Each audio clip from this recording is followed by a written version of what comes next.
This podcast is a project of the Climate Designers Network. Hey, this is Eric. It's June. So from our crew here at Climify, we want to wish everyone in the LGBTQIA community happy Pride.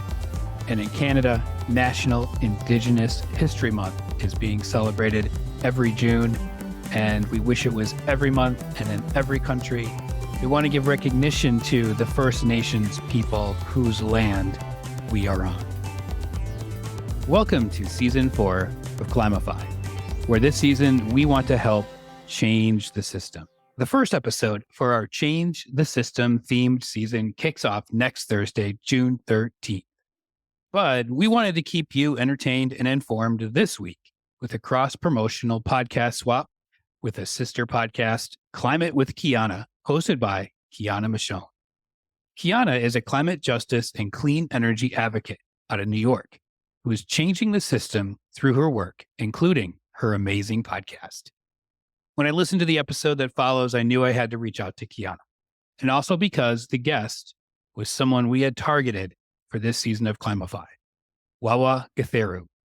Wawa is a fantastic Kenyan-American climate activist who was recently appointed to the first ever EPA Youth Advisory Council and was just named to Forbes 30 Under 30 list for social impact in 2024. She is truly inspiring, brilliant, and is disrupting the system in a big way. I hope you enjoyed the interview from the season finale of Season 1 of Climate with Kiana and Wawa Gatheru. I think in movement work, it's really important to prioritize and cultivate spaces for joy for the sake of joy, because this work is hard as well. All the language that we use in regards to building a better climate future comes from like the abolitionist frameworks. And the only ways in which we can provide spaces for people to be their full self are spaces that allow us to experience joy. Joy sustains life. I don't want to be in a world that doesn't allow me to experience joy. And it's in identifying a lot of spaces that I can't experience joy that I'm like, okay, I want to build a better world where more people can be joyful and can live a life beyond survival.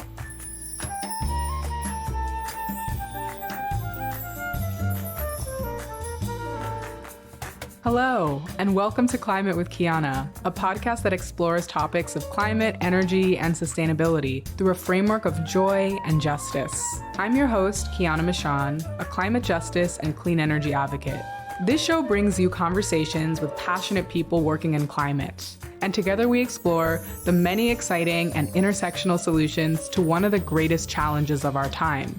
So if you've ever felt overwhelmed by the climate crisis, these conversations are for you. Whether you're already a climate nerd or just climate curious, join me each week in an exploration of climate justice solutions. Let's cultivate hope and joy and vision new possibilities together.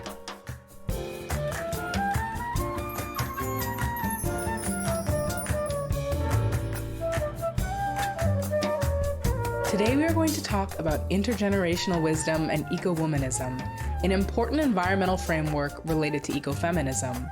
We are going to explore some questions that I think are crucial in the fight to address climate change. So what is eco-womanism? Why is it important? Why are Black women environmentalists crucial to climate justice work? And what is the importance of intergenerational wisdom and collaboration? To dig into these questions, I invited Wawa Gatheru to join me in conversation.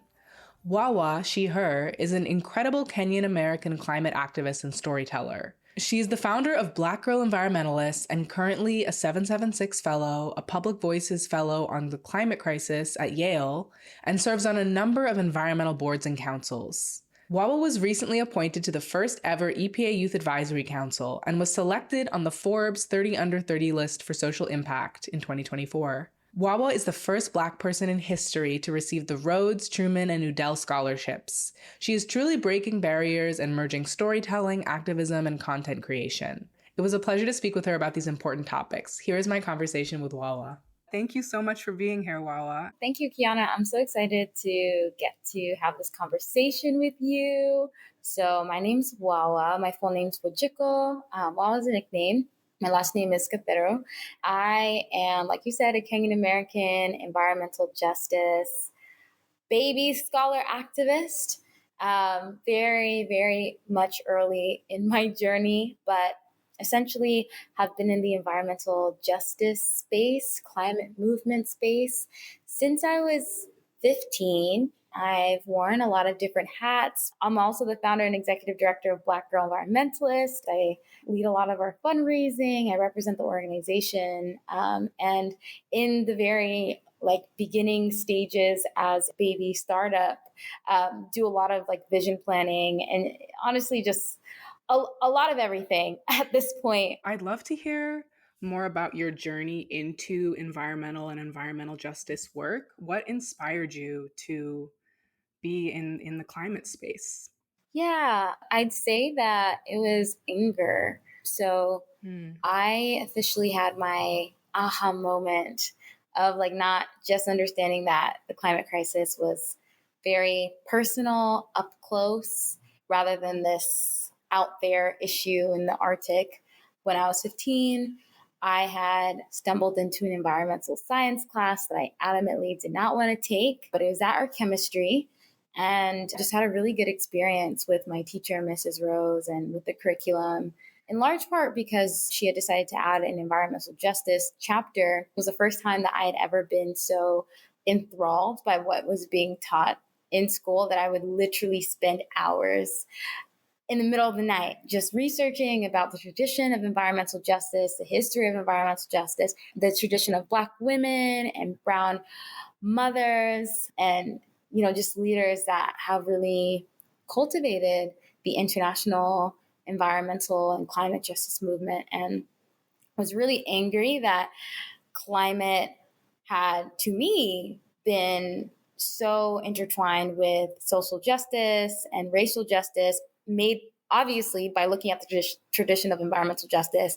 but there still was this narrative issue of the mainstream white led movement not making those connections. So I was really angry about that, while also understanding that it was my community as a Black woman, as a Kenyan Black woman with communities both here in the United States, but also abroad in the Horn of Africa, that were currently and to this day still experiencing the brunt of the climate crisis, but the language wasn't there.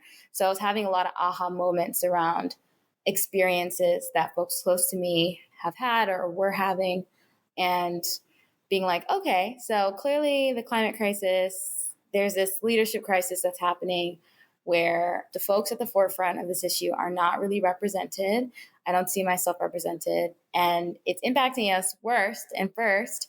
So if I want to be a part of any type of social impact or social change work, then I have to dedicate myself to climate, because climate connects with everything. So at the age of 15, I was like, okay, I'm going to dedicate my life to this.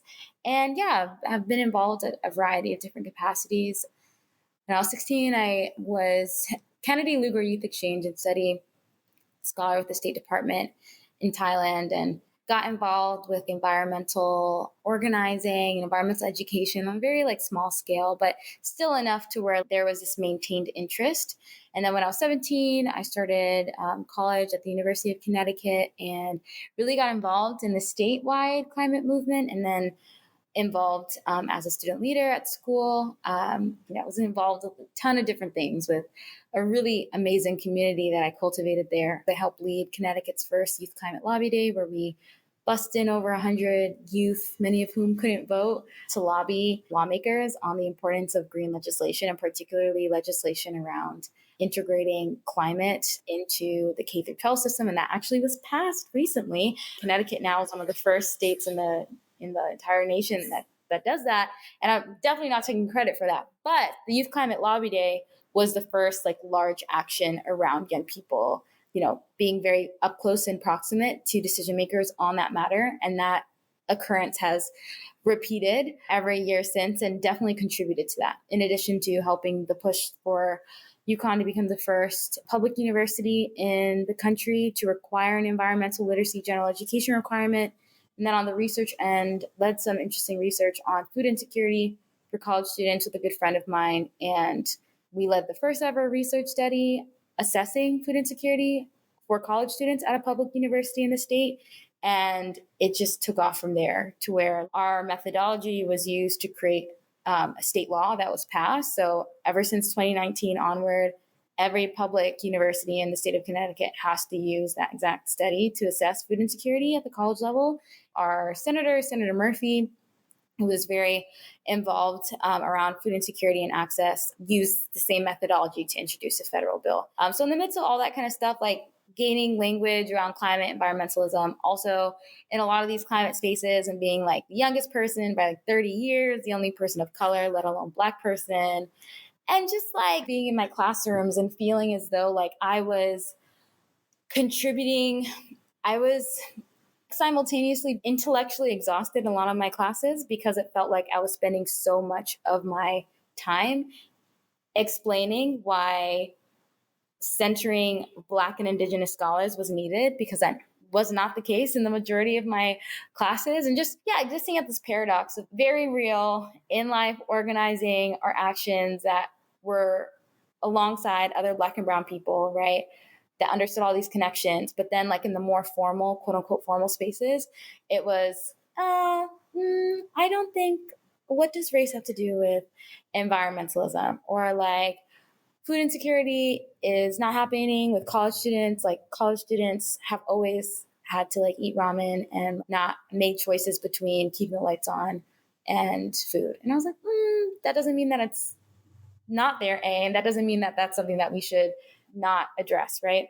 So in the midst of all that kind of stuff, helped lead some things, and then graduated in 2020, and was stuck at home for like 9 months before I moved to Oxford for grad school, and was really confused on like, how do I contribute to this movement when I'm not in person? So I did what I knew best, which was write, and I started writing a lot, publishing a lot of op-eds, and they were going viral, and a lot of Black women were reaching out to me, and really, unfortunately, in a lot of ways, having very similar experiences as especially young Black women in the climate space, and kind of have this aha moment of, oh, it'd be kind of cool if we made a community for us. So started BGE as like an Instagram affinity group for folks to see themselves represented in like the climate narrative. And yeah, the rest is kind of history of like earlier on this year, or actually last fall, making the decision that BGE was something that I wanted to pursue full time, even though I didn't have the funds to do so. And even though I was getting job offers, like quote unquote dream jobs that like younger me would have like freaked out about having even the option of being asked to join organizations and have positions like that. But at the same time, I was like, we have a pathway and retention issue in climate for Black women and femmes and non-binary folks. So like, if I can somehow make something out of nothing, then we can really change some things. You've touched on so many important things, but I was relating to your journey of finding inspiration in school at a young age, which just goes to show how important it is to have comprehensive intersectional climate education for students, because I think for so many people, there's just entire topics that you're not exposed to in school, and having pathways to having that education be accessible is so important. And to hear about the impact of your work contributing to the legislation being passed in Connecticut, that's so powerful to see that. I think I also had a bit of an aha moment, as that was the first time I was learning about climate science, and I was feeling like, okay, I want to devote my life to this work, because I think this is truly the challenge of our time, while also tying it into a bunch of other interests I had in environmental health and how that was disproportionately impacting women of color, in food justice. That was something I had been interested in for years. So I think hearing about how all the different topics that you were interested in and got involved in has just led to this work you're doing. I think no one's path is necessarily linear, and you can come to this work from many places with many interests, which is beautiful. Mm-hmm. So I want to talk more about Black Girl Environmentalist. As you started to touch on, I think it takes a lot of courage to step out and do your own thing and follow your own path when you can have that vision of the impact you can make. So I'd love to hear a little bit more about BGE, the mission, the work you're doing, and how some of the challenges that you experienced led you to founding it, translating this passion for activism and bringing it together in BGE. Yeah, I think the idea for BGE was seeded for many years, but I didn't know it, right? I mean, our entire mission is around resourcing and empowering Black women, Black girls, Black femmes, non-binary folks, gender non-conforming folks, basically everyone who's not a cis Black man. Because, even in our communities, patriarchy exists everywhere, basically, right? So by proxy of that, right, when it comes to the climate crisis or environmental degradations or hazards, those social structures impact us differently and disproportionately, even within the Black community. And Absolutely. so those experiences and that of just like being a young Black girl proximate to the environmental and climate space / in the space, there were just a lot of unfortunate experiences I had. Like my first environmental job, I came up to my boss. I forgot exactly how I put it, but I basically made a comment about how I had noticed that in the 12 years that they had interns, they never had a Black intern. And throughout my time, I had always been trying to figure out ways to engage with essentially Black folks and was shot down every single time. And I quickly realized why at the end of this interaction. And he straight up told me, like, Black people don't care about the environment. He's like, we've tried, but y'all don't care. And I cried, and it was this big moment. And I actually didn't even leave because I needed money. Unfortunately, Wawa is not alone in her experience. Most of the large and well-funded environmental organizations are predominantly white and lack diversity in their leadership. Studies actually show that Black people in the US are more concerned about climate and environment and are more likely to take environmental action than their white counterparts. This can be attributed to Black people facing a higher burden of pollution and climate impacts due to historical geographic patterns of environmental racism. That's one of many experiences of having to exhaust myself, convincing people of something that is so real and something that in a lot of cases is something that can inform life or death for folks around the world, right? And to me, in all those experiences, it was almost as though if someone could tell me this at that level, being very young, very early career, I knew that there are other people in power that are making other types of decisions and in those spaces that can and likely do carry these type of misconceptions. And that informs funding, that informs all types of resourcing to us. And that is not a climate movement that we can put our trust in as a movement that in a lot of ways is being trusted with solving the biggest crisis of all time.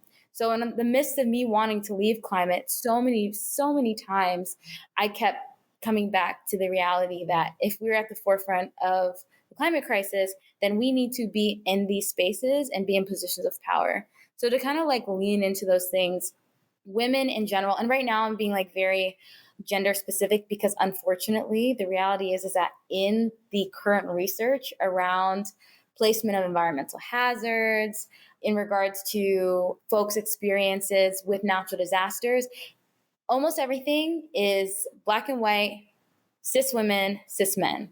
There is no space for intersectional identities. As Wawa says, intersectionality is key for climate and environmental justice work, as we cannot have climate solutions without centering those most impacted by the crisis. And that is also something that's at the top of my mind with BGE of as we lean into more narrative work, being intentional around creating space for folks and their experiences to be documented and thus can be better supported, right?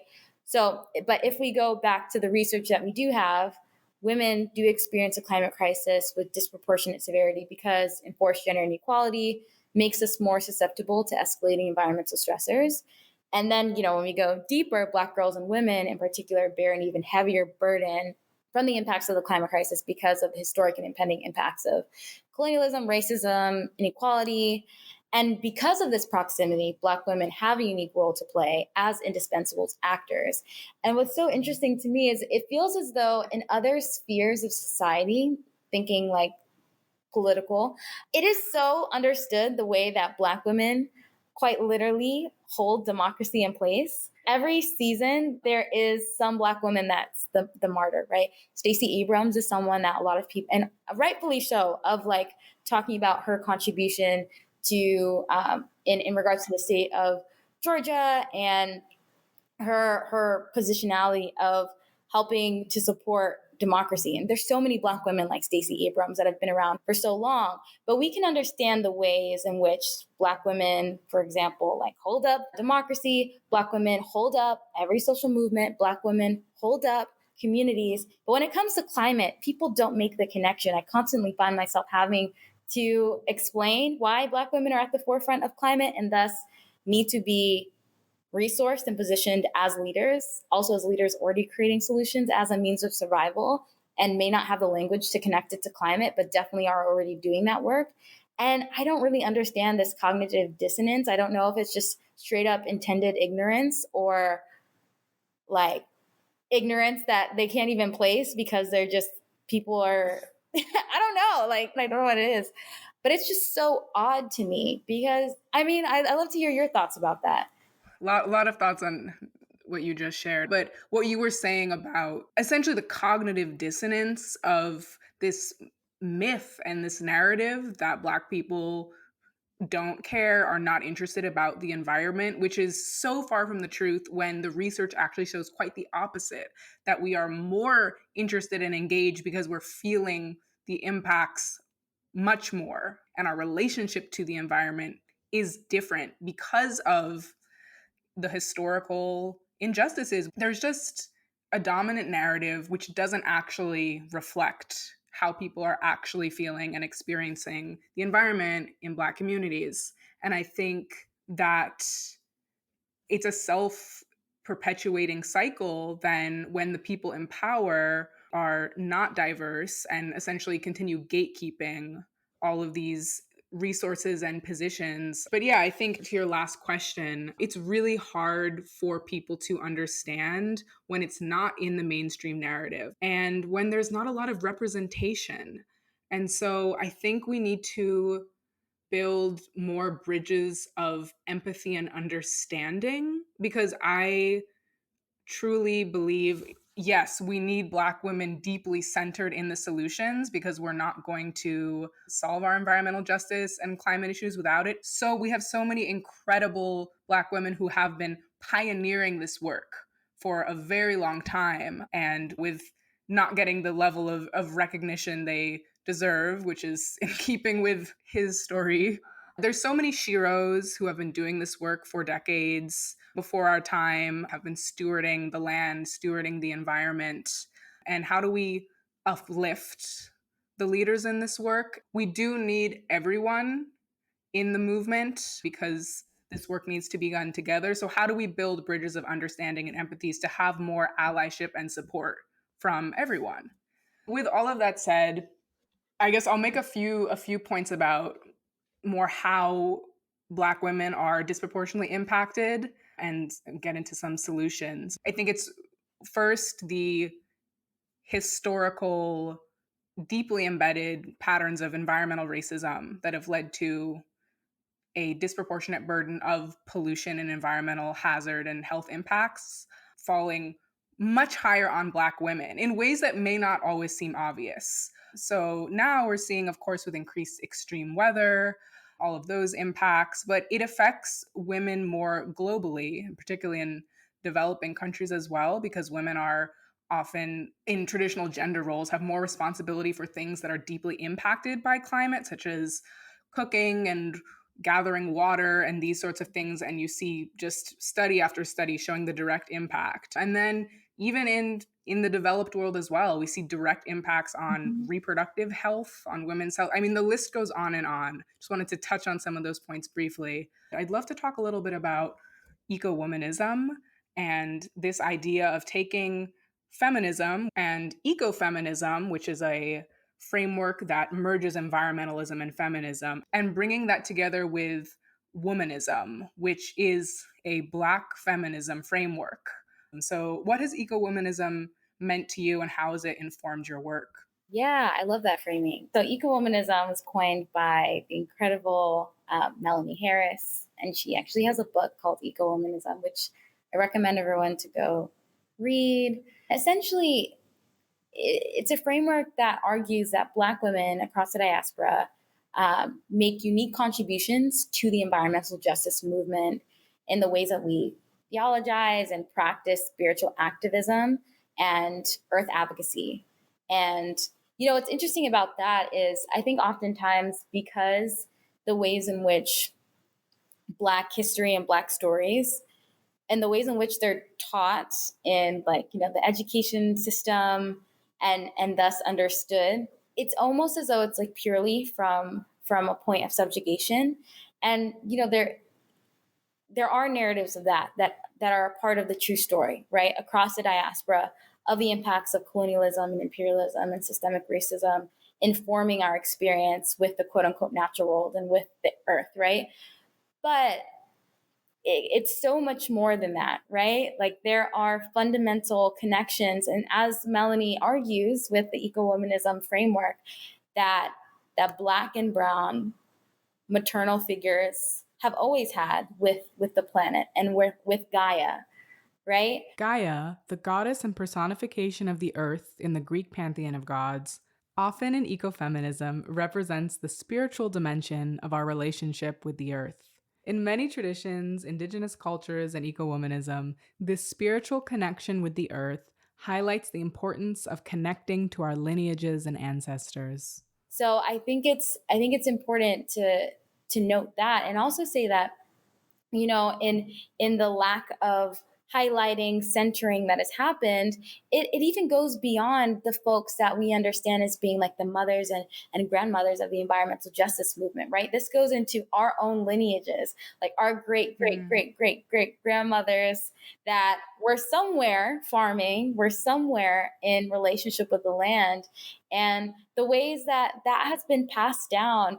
There are knowledge systems that can be passed down through lineages. I don't think it's any accident that both of us have found ourselves doing this work by any means. Unfortunately, all my grandparents have since passed, so my pathway of discovering those things is reliant on both my quote unquote blood family and folks that are generally just a part of our community still in Kenya that grew up alongside them, that were also engaged in earth advocacy practices or just practices in relationship with the land. And I think that the more that we understand the Black diasporic relationship with the land as being so much more than subjugation, the more opportunities there are for us to lean on oral histories and, just the truth that is our innate connection with the planet that has existed for so long.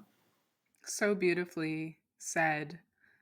When I think Mm-hmm. about the lineage of family and ancestors and how the relationship with the land has been shifting over time, and even as younger people, we can see how much it's changing right now since we're in a really intense period in the world. Yeah, and it even extends into language, right? When we talk about the connections between cultural loss and how that informs environmental loss, I think about how many societies out there and communities that have had to forcibly lose their language. And language is fundamental to culture. And that's the way that people have been in communion with the land. For my tribe, for example, with the British and colonialism in Kenya, Kikuyu as a language is one that is not being passed down or in a lot of ways stewarded by the younger generation for a variety of different reasons, right? There's a lot of loss around understanding our indigenous religions and the things that have been passed down in regards to even like certain words that explain phenomenons that don't exist in English. And it's been interesting learning more and more about how the language actually, people hid certain things in the language as a way to continue to pass along information for activities, for example, that were forbidden by the British. And that exists in so many different cultures and makes even the larger case of how important it is for us to talk to our elders and the importance of intergenerational learnings, because our ancestors have had to go through so much. It's crucial to cultural continuity. My grandparents lived through and before British colonialism, right? Like they experience an existential threat in their lifetimes of a tomorrow that wasn't promised. Something that I wish I still had was the opportunity to actually talk to them more about that. Unfortunately, it wasn't something that they ever spoke about or talked about, and I never asked. And I guess I'll never know what would have happened if I asked. But the reality is that there are tons of people that are still with us today that have gone through so many existential threats and were able to conceptualize and actively put in place practices through community oriented actions, advocacy, pushback, resilience, resistance that we definitely need in this moment. So it's all about like understanding that yes, the circumstance that we're in right now with the climate crisis, it is unique, but the systems that created it are not unique. The world building tools that we need to construct a better world are not unique. The language of resistance and liberation is not new. And all these tools exist. It's just a matter of going to the sources and going to the folks that have been around longer than us and connecting our knowledge sets, because there's a lot that we know, right? I think you're Gen Z as well, or I think we're both like Zillennials. I don't know how to identify. like we both grew up in like a very interesting time of like the digital age was upon us, but we still like weren't iPad babies. So like we have a lot of skills in regards to digital organizing that a lot of our like elders, mostly they don't know what that is, but it's really helpful. These are tools that we need in this world and the world that we're building. So there's so many opportunities to learn together and to validate each other's experiences and knowledges and really harness all those things together. Yes, I think it goes back to me to the importance of building bridges of understanding between so many differences, whether that be generational, cultural, racial, gender. So much, I think, is lost in a lot of division and fear, and the richness and importance of protecting culture and language is as important as protecting, say, biodiversity loss and species loss, which gets talked about more. But there's just so much rich cultural knowledge and language to protect. And that is key in being able to have intergenerational organizing. And like you said, everyone brings different skill sets to the table. We can all learn from each other. Being able to hold space for each other and have compassion for the differences of our experiences while still being able to move forward into like new systems across the board, because the roots go so deep and the environmental outcomes are really symptoms of massive problems within our political and economic systems. And as we're building solutions, how do we change that justice and inclusion and feminism and are not afterthoughts and are deeply embedded in how we're building the solutions. Having explored the connections of climate, culture, and collaboration, I wanted to hear from Wawa how she is bringing these values into her work. I asked her to share some of the solutions she is building through her organization, Black Girl Environmentalists, and why these solutions are so important. I feel like the best way to answer that is through revisiting the issues that BGE exists to address, right? Overall, there is a pathway and retention issue that exists for Black women in the climate space. So Black women have the lowest retention rate in the climate sector than any other demographic.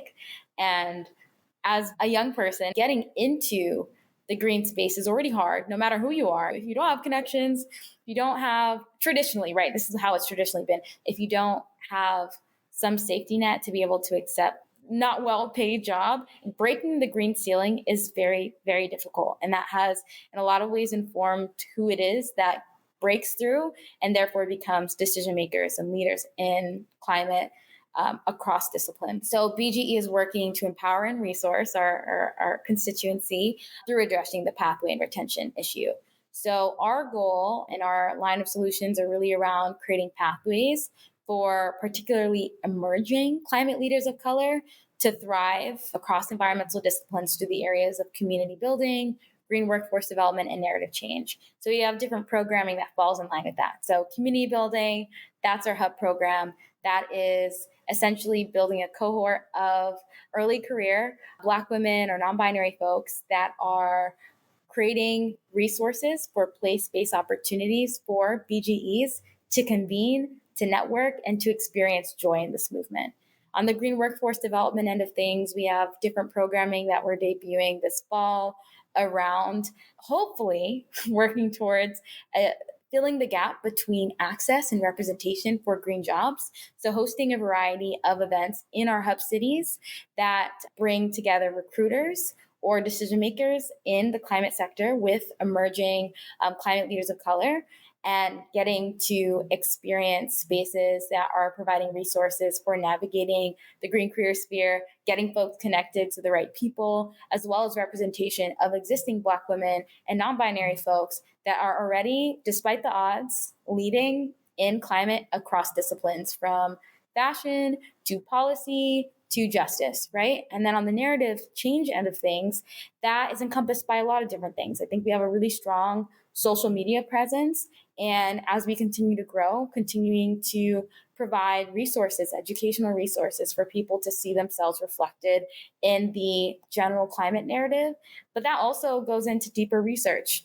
One of the things that we're working on this calendar year is hiring a firm to co-create and co-publish the first ever state of green jobs for Black women and non-binary individuals that will hopefully better inform us internally, but also be helpful for the movement at large, right? The data points that we have that articulate that Black women have the lowest retention rate in the climate sector, there's no thorough research as to the dynamics that lead to why, the lived experiences of these individuals, or the opportunity for people to really share their stories and thus co-create solutions that can best support folks already here, and thus the people that are interested in entering this movement. And so, and in addition to the fact that, as I brought up before, the majority of, if not all, the research around gender differences in regards to everything from natural disasters to green jobs does not include non-cis women, right? So non-cis women and non-cis men. So that research will hopefully also be creating space and pathways for intersectional identities to also be included, centered, and to be prioritized in our programming, and hopefully that of the movement at large. So those are a lot of things that we're working on. Oh, and the last thing I'll say on the green jobs development end is we have a fellowship program debuting next summer, which will be placing between 10 to 15 rising juniors and rising seniors that are BGEs at 10-week internship programs that fall under the climate sector umbrella. So what we're trying to do is really address that pathway and retention issue through a variety of different things that prioritize joy, that prioritize opportunities for people to build community and for people to gain resources, whether that's monetary resources, whether that's mentorship, whether that is getting connected to spaces that have traditionally been gatekept from us. The amount of conversations I've had with people about the challenges of getting green jobs, there's really a lot of barriers on so many different levels. So that's just such vital work you're doing in that space. So exciting to hear about the research component as well, because as you've said, there's so much nuance to the challenges we're facing, and we don't even actually have the data points fully. So being able to have research that is asking the right questions and going to shine more light on how do we actually need to be approaching solutions in a way that is fully inclusive in terms of race and gender? Because I was happy that you mentioned joy a number of times in relation to the work you're doing. So why is joy important to you in movement building, and what brings you joy? Yeah, I think joy is crucial. To me, experiencing joy, the ability to experience joy in an environment says a lot about the environment itself, about communities, about institutions. If we're thinking about, for example, like a toxic workplace, if you've ever been in a toxic workplace, it's very difficult to experience joy in those spaces. Joy is a good litmus test of the durability of an environment, and then also reflects upon the opportunities for relationships to be built. Joy undergirds all of our relationships, right? Like being able to have space to engage in joy, to experience happiness. Those are things that are really important for us to make connections with people that are like us or not like us. In a lot of ways, joy provides those connection points for us to relate to others that might not have been the people that we're always relating to or quote unquote in community with. I think in movement work in particular, it's really important to prioritize and cultivate spaces for joy for the sake of joy, because this work is hard as well. It's very hard to have, in a lot of ways, like an abolitionist framework when it comes to a just climate future, right? I think that all the language that we use in regards to building a better climate future comes from like the abolitionist frameworks, right? And the only ways in which we can provide spaces for people to be their full self are spaces that allow us to experience joy. So that's a priority for me in any of the movement spaces that I'm in or a part of. And then also interpersonally, I think that joy sustains life. I don't want to be in a world that doesn't allow me to experience joy. And it's in identifying a lot of spaces that I can't experience joy that I'm like, okay, I want to build a better world where more people can be joyful and can live a life beyond survival. Joy sustains us, and we need joy to be in this work and be able to do it sustainably. And joy is a universal language too. I'd love to hear about what is giving you hope for the future of climate and environmental justice work, and a future that fully centers eco-womanism. Yeah, I have an answer for that. I will also be honest. I've been experiencing a lot of climate grief and anxiety more than usual the past month. And that's definitely weighed on my spirit. I think it's healthy and very human to experience those things. But yeah, I think there's still taboo around like actually naming that that's something that folks still experience once they're in the thing. Because in a lot of ways, the way that they're still, I think as a movement, we're very early talking about eco anxiety and eco grief. The language is still very new. And in a lot of ways, the general conversation around that is you can address climate anxiety and climate grief through action, which is true. 100%. I experience a lot less climate anxiety and climate grief than when I wasn't as involved in the movement as I am now, or like not at all. But it doesn't go away. I think it's important for us to be real about that, because we're experiencing all these same things. There have been a lot of times where it's just very difficult to want to do anything really, just based off of like feeling like deep grief and loss. But the things that give me hope, a lot of different things. I think I hope is a discipline. I think it's something that you earn. I think it's a deeply personal process.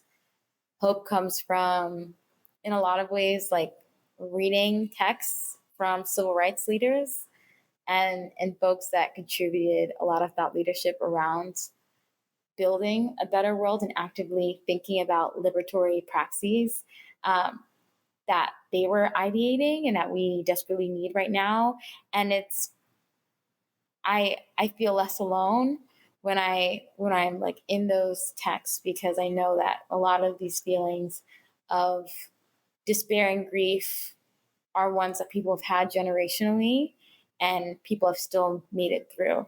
So that's something that I get hope from, even when I don't always see the better day. But another thing that brings me hope is I think I'm very lucky to where like my community inside and outside of work are very climate aware and climate active.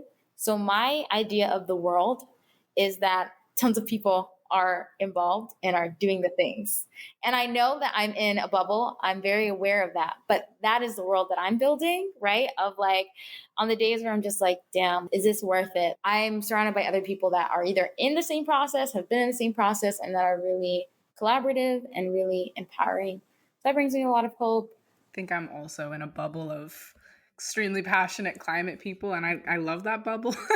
But it does bring me hope to know so many people like yourself, grateful to be in community with you, but to know and be surrounded by so many people who are deeply passionate and caring and connected to this work. And then I also love having these conversations with people who are not in the climate space, because I think those are equally important. I always learn something to understand all the different perspectives we're bringing to the climate crisis. There is a lot of narrative about needing like alchemize our climate emotions into action, but a certain amount of it is these are climate grief and anxiety that it's going to be there because things are changing around us so rapidly. And I think creating this space to be with ourselves and feel and process, and that ties into this like radical self-care in activism and just allowing ourselves to feel, because there is so many layers of what we are experiencing in this moment. I just really appreciate you. I appreciate you for creating this. Thank you. Likewise. So thank you so much for sharing your experiences and your time today. I deeply appreciate it. Thank you. Thank you for listening. You can find Wawa and learn more about her work at wawagatheru.org and blackgirlenvironmentalist.org. Please check out the show notes for more resources about the topics discussed. Thank you so much for listening to Season 1 of Climate with Kiana. Stay tuned for some bonus content in the next few weeks, and we'll be back with Season 2 in just a few months. Until then, be well and be joyous. Thank you for listening. Climate with Kiana is hosted and produced by me, Kiana Michon. This episode was co-produced and edited by Lucy Little. Theme music by Colette Michon. This podcast is recorded and produced in New York City on unceded Munsee Lenape land. If you enjoyed the episode, please share it with a friend, leave a comment, and subscribe anywhere you listen to podcasts. For more information about the guests and topics discussed, please visit climatewithkiana.com.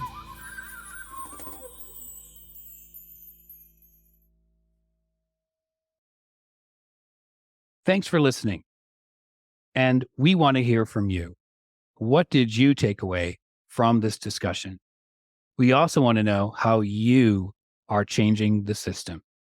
Email us at climifypodcast@gmail.com or connect with us on Instagram at climifypodcast. We would love to read your inspirational stories on the show in upcoming episodes.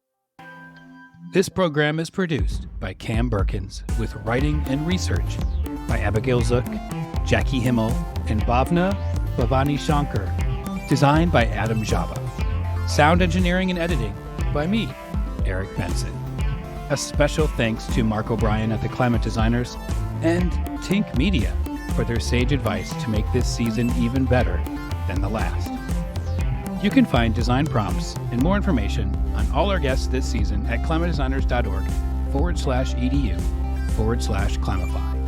And on Instagram and LinkedIn at Climify Podcast. If you enjoy the work we all do here, and you have a spare minute or two, we would truly appreciate it if you left a rating and review over at Apple Podcasts.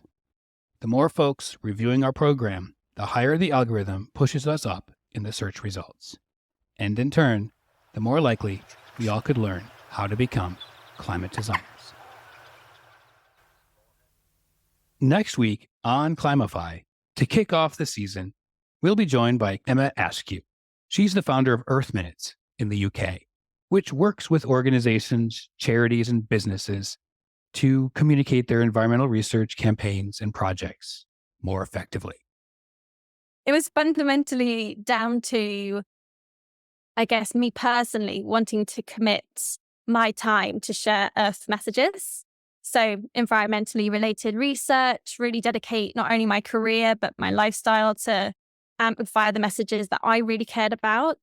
So, and I also found that it was that urgency of climate action, always like 2 years left, the countdown. Yeah, the scary clock. Exactly. That real element of time can be perceived in two ways, where time is running out, urgency, but also if we took a step back and dedicated more time to it, whether it's in our lifestyle, making choices, in our careers. That's a huge element to environmental action. So it was that trade-off that I thought was really interesting.